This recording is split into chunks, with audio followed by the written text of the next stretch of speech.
Commercial സ്ട്രീറ്റിൽ പോകാൻ വേണ്ടി റെഡി ആവാം.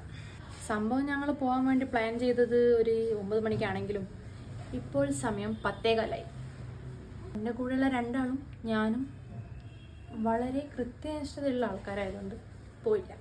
സംഭവം നേരത്തെ ഒക്കെ എണീറ്റു, പക്ഷേ പോകാൻ പറ്റിയില്ല. ഫസ്റ്റ് നമുക്ക് മോയ്സ്ചറൈസറിൽ കുറച്ച് ഫൗണ്ടേഷൻ ഇട്ടിച്ചെടുക്കാം. എന്നിട്ടത് രണ്ടും കൂടി മിക്സ് ചെയ്തിട്ട്, ഇത് സംഭവം എങ്ങനെയാണെന്ന് എനിക്കറിയില്ല കേട്ടോ, ഞാൻ എൻ്റെ ഒരു ഇതെല്ലാം ചെയ്യാം. അങ്ങനെ കൈ കൊണ്ടാണ് പരിപാടികൾ മൊത്തം. നിങ്ങൾ പിന്നിൽ സൂയിനെ കണ്ടു, അവിടെ താഴെ ആരൊക്കെയോ ബഹളം ഉണ്ടാക്കുന്നുണ്ടോ, അത് നോക്കി വെക്കാം. പക്ഷെ നിറം വന്നില്ലല്ലോ. അല്ല, ഇതാരിങ്ങനെ ഒച്ച ഉണ്ടാക്കുന്നത്? ലിപ്സ്റ്റിക് ഇത് രണ്ടെണ്ണം മിക്സ് ചെയ്ത്, ഇത് ഞാൻ ലിപ്സ്റ്റിക് ഇടുന്നൊരു ഇതാണ് കേട്ടോ.